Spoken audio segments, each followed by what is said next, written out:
The 1920s began in the wake of war. Throngs of Americans had celebrated the end of World War I in 1918, a victory for the United States and its allies over Germany and other powers. By 1920, many Americans wanted stability and independence in foreign affairs.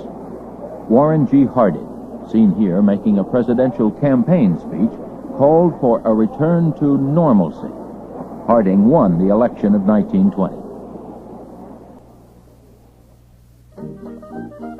But the ensuing decade was anything but normal.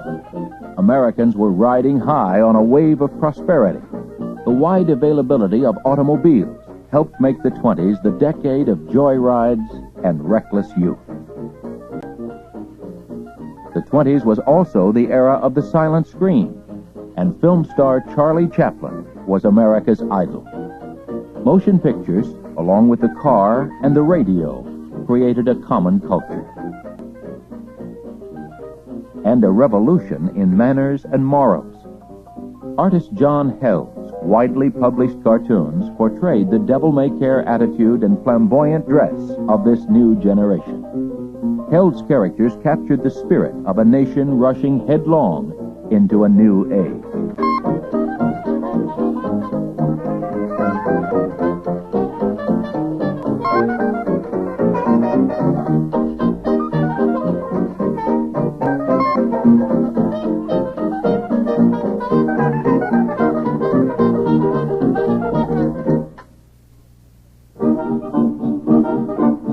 America was moving. The war had stimulated the economy, and the nation felt prosperous. And for the first time, women could vote. In August 1920, the passage of the 19th Amendment to the Constitution gave women the right to cast their ballots, fully 5 decades after feminist leaders had begun the struggle for voting rights. But there was discontent as well. Protesting poor working conditions, steelworkers in Chicago joined in a nationwide strike. Such efforts began a long struggle for higher wages and the end of the grueling 12-hour workday. These strikes frightened many Americans. So did scenes like this from Russia. There, a communist government, under the fiery leadership of Vladimir Lenin, promised power to the workers and worldwide revolution. The formation of an American Communist Party heightened the public's fears. Communists, known as Reds because of their red flag, touched off a wave of fear known as the Red Scare. The fear intensified with events like this September 1920 bombing on Wall Street, the heart of New York's financial district. 38 died in the bombing, and many Americans suspected that communists were responsible. Hostility toward immigrants and foreigners was one of the consequences of these fears. These 2 Italian immigrants, Nicola Sacco at right and Bartolomeo Vanzetti, had advocated the overthrow of the government. They were arrested after a robbery and murder near Boston in 1920. Though many believed that Sacco and Vanzetti were victims of discrimination against foreigners, the 2 were quickly convicted and later sent to the electric chair. Many regarded all immigrants as dangerous signs of a changing America. This political cartoon, urging a tougher immigration policy, envisioned a funnel-like restriction on the flow of newcomers into the country. In 1924, the National Origins Act did just that. It set strict quotas on immigration from Eastern and Southern Europe and forbade it from most of Asia. There was also a revival of ethnic and racial intolerance, led by the Ku Klux Klan. Following the Civil War, Klansmen had terrorized blacks. In the 1920s, they broadened their crusade, branding Jews, Catholics, and immigrants as un-American. They burned crosses as a symbol of their efforts to purify America of non-white or non-Protestant elements. Others who sought to purify America in a very different way were the prohibitionists. Here, a federal agent destroys a beer keg. The prohibitionists campaigned to ban the production, transportation, and sale of liquor. They succeeded when the 18th Amendment to the Constitution was ratified.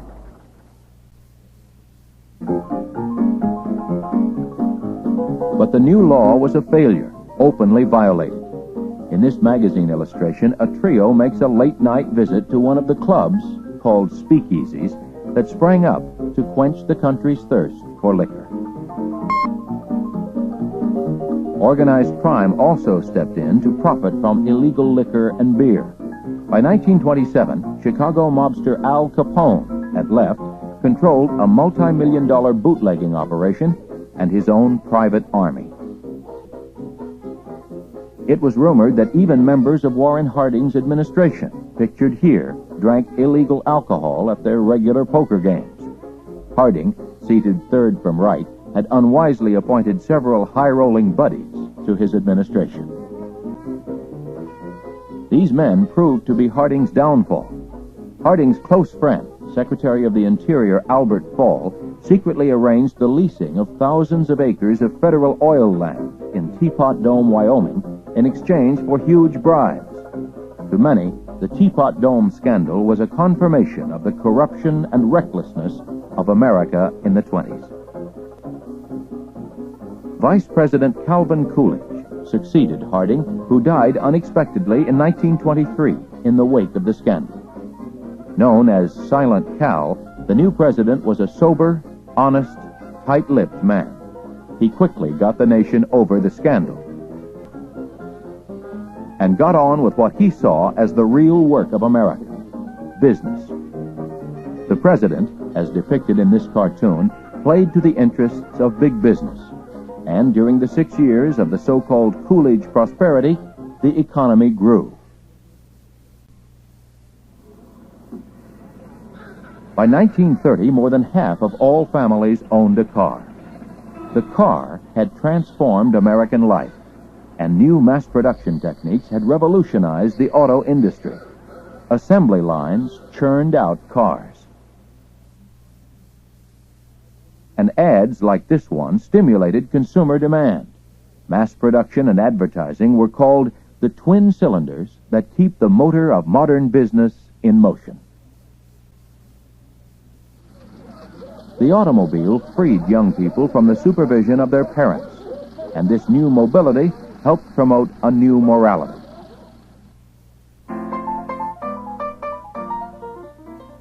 So well portrayed in The Great Gatsby and other works of writer F. Scott Fitzgerald. He and his wife Zelda lived the hard partying life that gave the Roaring Twenties its name.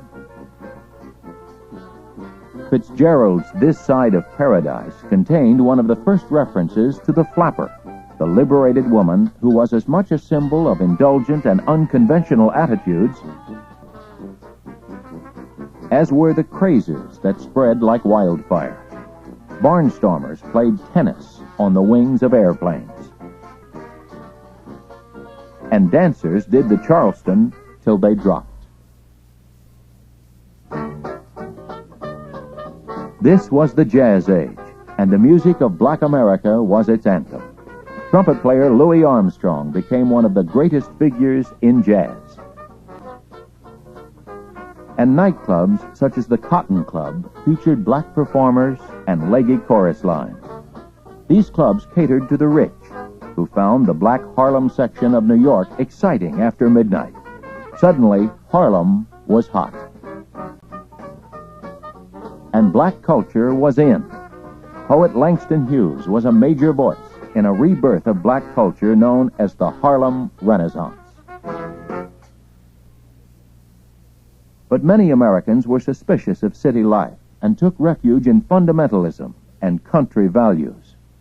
Scenes like this one in John Stuart Curry's painting Baptism in Kansas idealized a rural, religious way of life. The return to fundamentals was championed by evangelists such as the energetic Billy Sunday. Though he dressed and acted flamboyantly, Sunday preached strict adherence to the Bible, which he regarded as the literal Word of God. And to a great extent, the law agreed.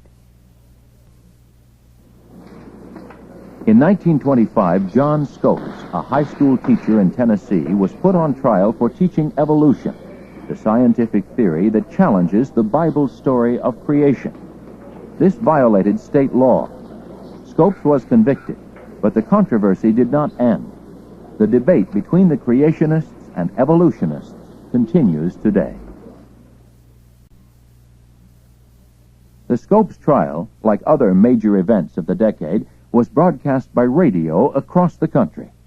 The radio era had been launched on election night in 1920 with the first commercial broadcast over station KDKA in Pittsburgh. 3 years later, there were 500 radio stations. By 1929, more than 10 million families owned radios. Another medium of mass culture was the silver screen. The early 20s saw the rise of silent films, starring greats like Charlie Chaplin, the most famous film star of the age.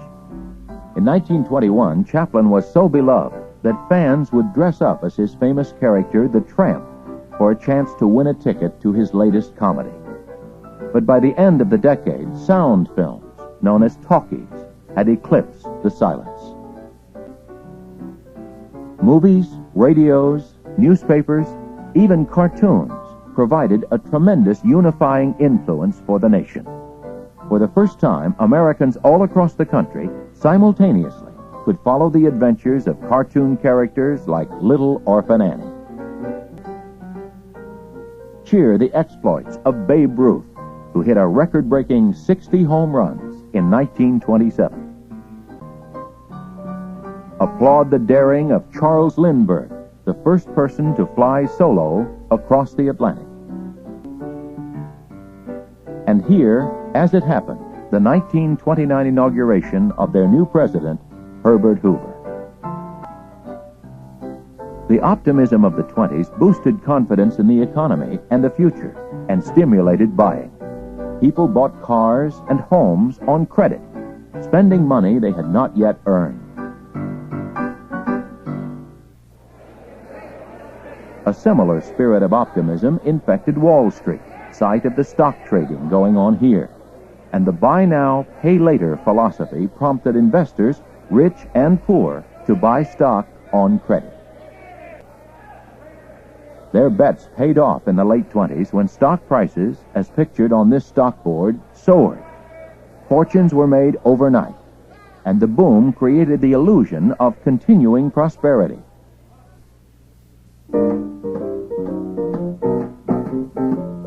The bubble burst at the end of October 1929. Stock prices crashed, and financial empires crumbled.